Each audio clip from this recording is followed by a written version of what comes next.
Hi guys! Welcome back to my channel. So in today's video, I am going to do a makeup tutorial. Ang daming nag-request nitong talk through video na makeup tutorial. So ito, lalagyan ko siya ng twist and I will be using products that are affordable.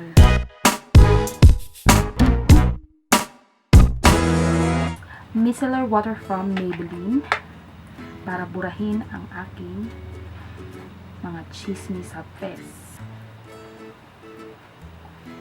Make sure na clean yung ating face bago tayo mag-apply ng makeup. So, yan ang hubad na katotohanan.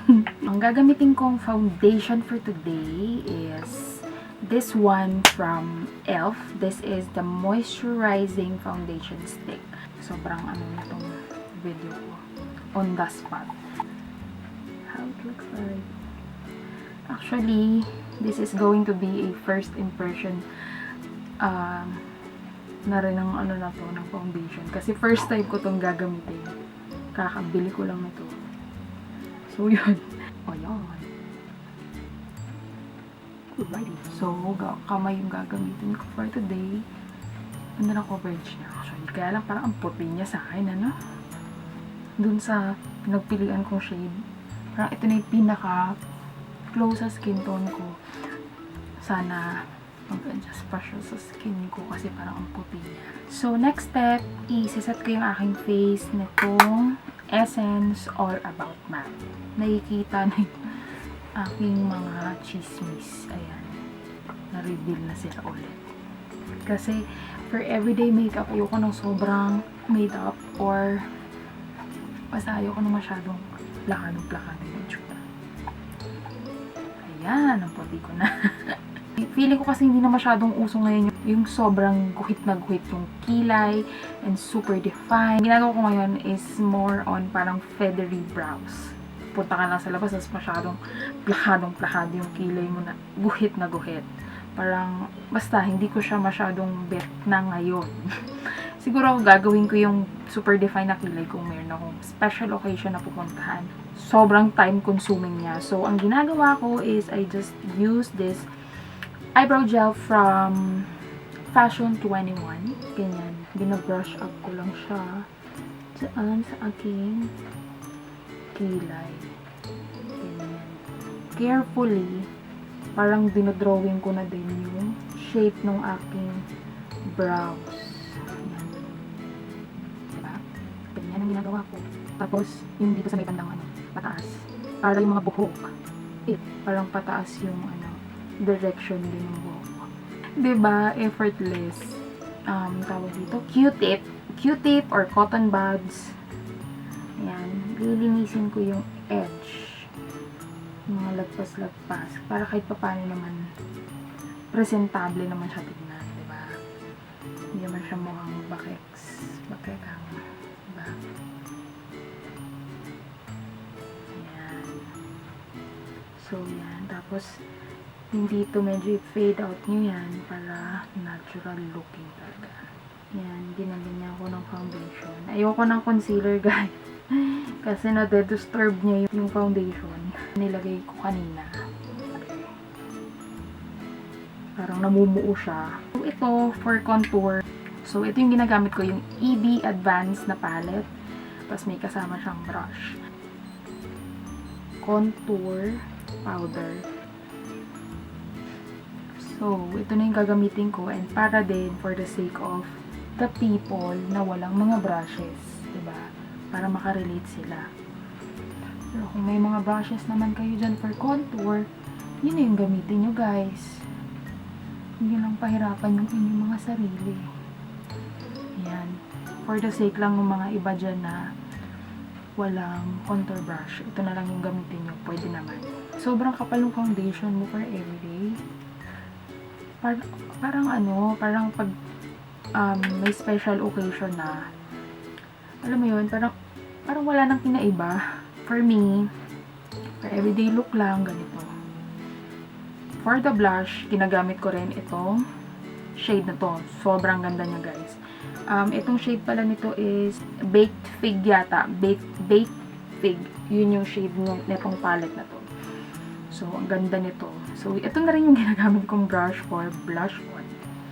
Ganyan. Ngiti lang kayo ng konti. Tapos, yan. Eh, ngayon, usong-uso yung, alam mo yun, yung parang medyo namumutok na blush on. Ganyan. Tapos, padaanan nyo rin yung dito sa may bandang ilong. Yan. Padaanan nyo rin yan. Ayan. Tsaka ano, para mukhang sun-kissed. So, for contour ng nose, syempre gusto naman natin kahit paano i-define yung ating nose, lalo na kung hindi naman masyadong nabiyayaan ng magandang or matangos na ilong. Get the contour in the palette, tapos padaanan nyo lang ng konti dyan. Ayan.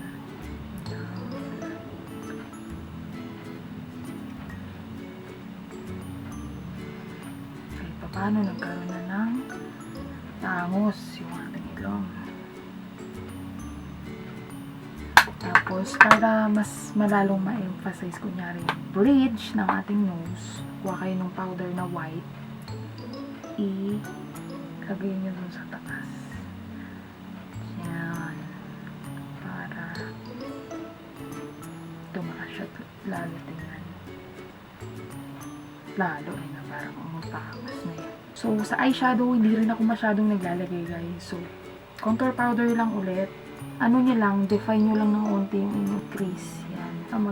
Magkaroon lang ng definition. Yan. Make brow palette. Tapos yung shade na to, yan ang gamitin nyo for. Yan. So, ganyan lang.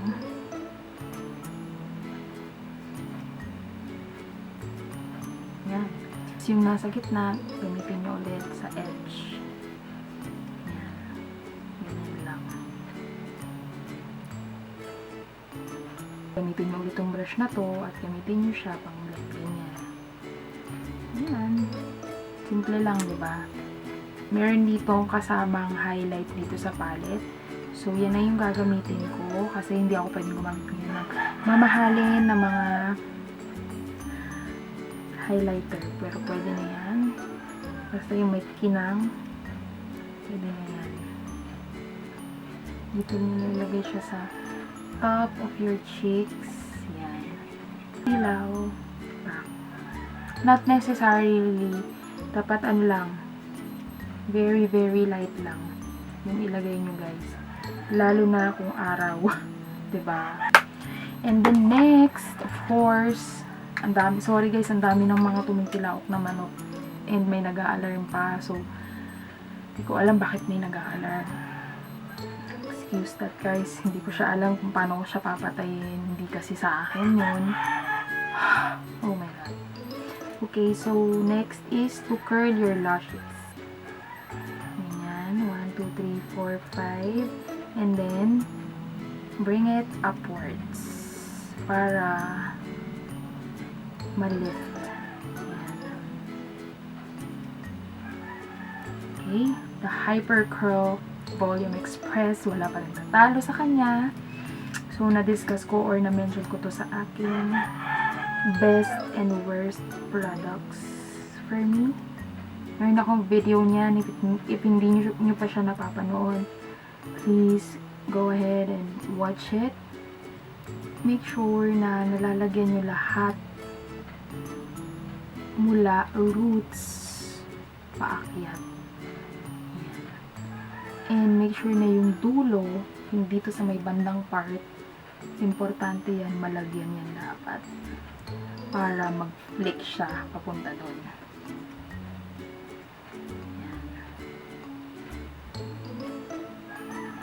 And, yan. As you can see, ganda niya, diba?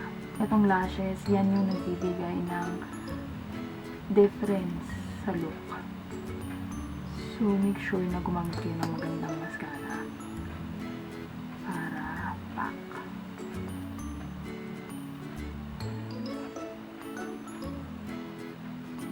Optional na kung gusto nyo lagyan ng mascara yung inyong lower lashes.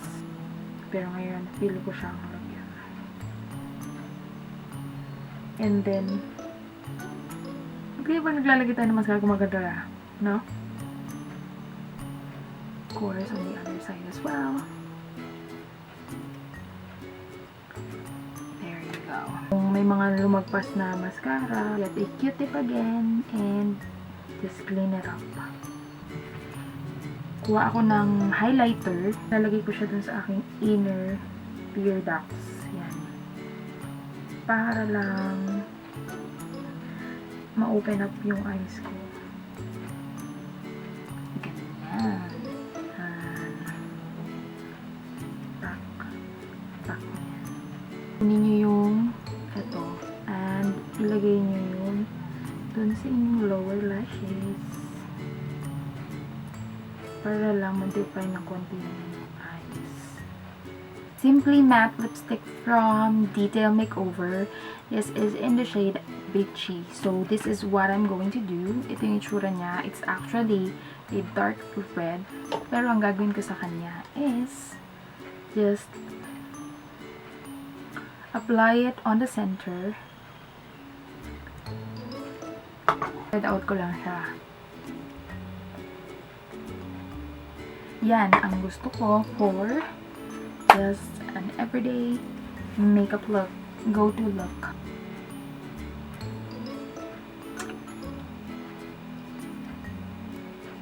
So that is it, guys, for my today's video. I hope you enjoyed watching, and please don't forget to subscribe to my channel to see a lot more videos from me. If you have any questions or requests, just comment down below and I would love to hear from you guys. So that is it. Thank you so much for watching and I hope to see you again on my next video. Bye!